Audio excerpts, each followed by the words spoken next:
Hello, welcome back to Chat About It, Don't Shout About It with me, Rachel, the Queen of the Woke, as crowned by one of my haters. Don't forget to like, share, and subscribe to my channel. I'm trying to get to 1,000 subscribers by July. Can I do it? Who knows? But thank you if you have joined me already. I couldn't do it without you. So today we're looking at the consolidation for Dot and Bubble. Those figures have landed, and boy, oh boy, I'm not that surprised by these actual consolidation of the viewing figures, to be honest with you. I may have even been wrong in my prediction, but when I saw them land, I was like, yeah, I'm not surprised. Don't forget to stick around because we've got some TikTok reactions for Dot and Bubble coming up at the end of this episode. So here we have from Doctor Who TV, laid out absolutely beautifully. Thank you, Doctor Who TV. We have the consolidation on the screen. 3.38 million for the +7 TV +4 screen has been dropped. They've not released +7 TV only yet, but there you go. 3.38 million. Now, subscribers, viewers of this video, what do you think about that? Is that telling you anything? Now, they are running on something very interesting here. I'm going to pull up Radio Times, who are a staunch defender of Doctor Who. This is what they had to say about the 7-day ratings for Doctor Who. The 7-day ratings for Doctor Who Season 14, Episode 5, Dot and Bubble, have been revealed, with the installment being watched by 3.38 million viewers. This figure, which includes viewers watching on iPlayer, is the lowest for the season thus far, and was down 680,000 on the fourth episode of the season, 73 yards, which was a season high. Well, I'm glad you can get episode numbers right today in this article.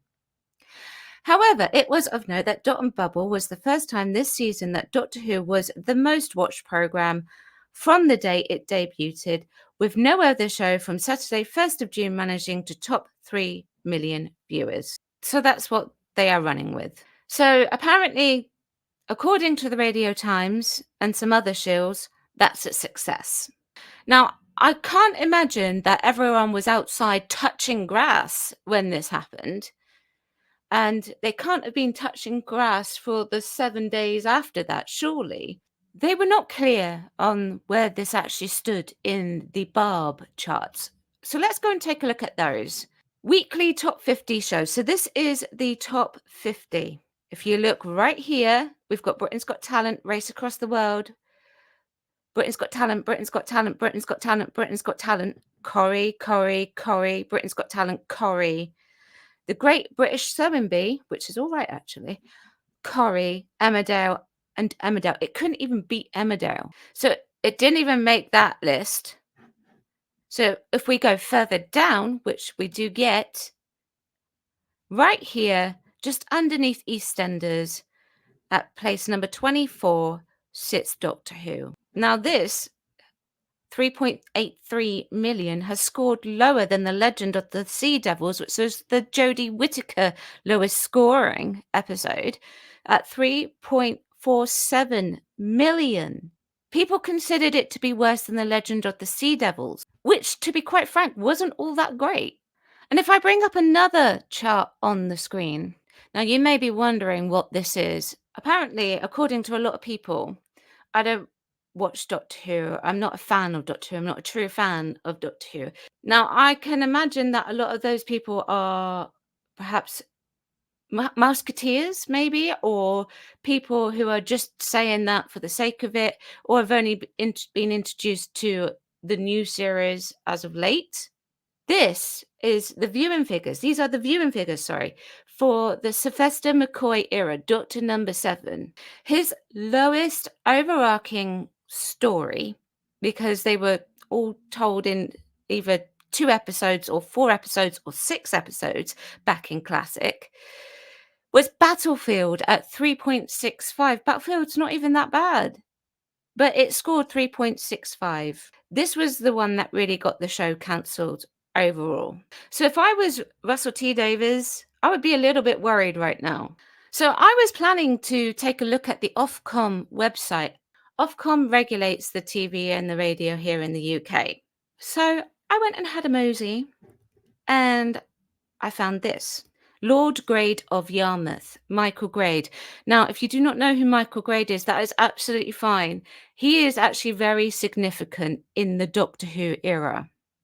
He was the controller of the BBC from 1984 to 1987, which would have meant that he would have overseen the Colin Baker years for Doctor Who. And he did that alongside with Jonathan Powell, who came on as BBC controller in 1986. And Jonathan Powell was really the person who was behind the cancellation of the Doctor Who series. It just fizzled out. Jonathan Powell didn't bring it back in 1990. Michael Grade was pretty well known for not liking Doctor Who, as was Jonathan Powell. He and Jonathan Powell were involved in the firing of the Sixth Doctor, Colin Baker. Colin Baker took the rat for everything that was going on with Doctor Who. However, they didn't directly fire Colin Baker. They asked Jonathan Nathan Turner, who was the producer at the time, to do it. And also, JNT was not supposed to be overseeing the Sylvester McCoy era at all. He was asked to do it by Michael Grade and Jonathan Powell. JNT was actually supposed to have been going out on tour with Colin Baker. In 2004, Michael Grade was also then made the chairman of the BBC Board of Directors. Now, according to this, Michael Grade joined the Ofcom board on the 1st of May 2022, and his appointment is going to run until 2026.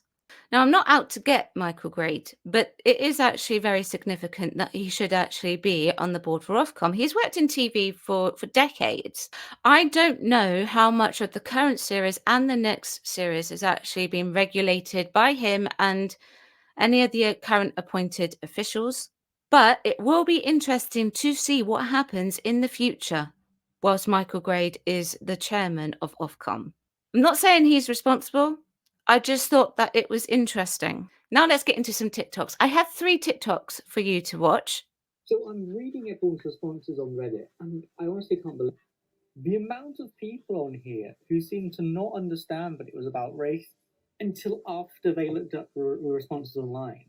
It was such an obvious thing, I thought, especially that there was weird phrases being said in the way she was just sort of the way she was.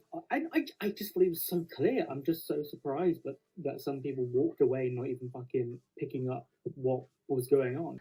Okay, so did you get that the episode was entirely about race? Bearing in mind that the UK's largest demographic is actually white people, we don't actually go out into society and go, there's a black person, there's an Asian person. We don't, most of us, I should say, we don't do that. We don't think like that. So why would we think like that with our entertainment? That's the question that I have. In actual reality, I got more xenophobia from this and classism than I ever did racism. This episode of Doctor Who. This is my reaction at the end. This episode was about racist colonizers. I was not expecting that. Okay, that may have been a little bit quiet. I do apologize. He was talking about the fact that this episode was about racist colonizers, and he didn't even get that. So it went over his head too. Okay, so the next one we're going to look at is slightly different. This one is talking about how the message in the story has affected her as a person. So this one is a little bit quiet. There are subtitles on the screen for this one, though. I gotten better yesterday from Doctor Who, and I liked the episode, and then I got on TikTok, and I realized how many microaggressions that I missed throughout watching the episode. All of the Black creators on TikTok that have been talking about the racism and microaggressions, I missed, and I know it's because I'm white. Some of it's because I'm autistic, and I just miss social stuff in general. But that episode showed me that I need to do a lot of work still. I need to do a lot of work on my internalized racism and noticing microaggressions because I missed a lot of it. I just thought Lindy was a B to be a B. I didn't realize she was a B because she was racist. I knew that there was a lot of stuff in that episode that I was just like, it seems like a weird episode, okie dokie. And it wasn't until the end that I was like, okay. But this is why we talk about stuff on TikTok. I'm really grateful for all the creators that have talked about the microaggressions because it showed me that I need to do some work still. I need to do a lot of work still. Thank you ever so much. All right. So what did you make of that? She says that she needs to work on her internalized racism because of watching that episode and what she saw other people post about on TikTok. What do you think? Is internalized racism actually a thing? And to be honest with you, I think it's kind of sad when people do actually think like that. You're in a country where your demographic is mainly white. Those are the viewing figures, 3.38 million. I cannot wait to see the Nielsen figures for those and see whether or not this really truly topped the charts. I think what this goes to show is that word of mouth here did not actually help this episode at all. A lot of people, not everyone, I should say, a lot of people were not happy about the messaging, the heavy messaging behind this one. And a lot of people weren't happy about being called essentially thick because they didn't pick up on the fact that this was about racism. I will be back tomorrow with another episode, Woke Wednesday. And then on Thursday, we'll have Keep It Positive. And then I'll be back on Saturday with a review of the next Doctor Who episode. Are you looking forward to those episodes coming up? Are you looking forward to the grand finale? Are you going to be seeing it at the cinema?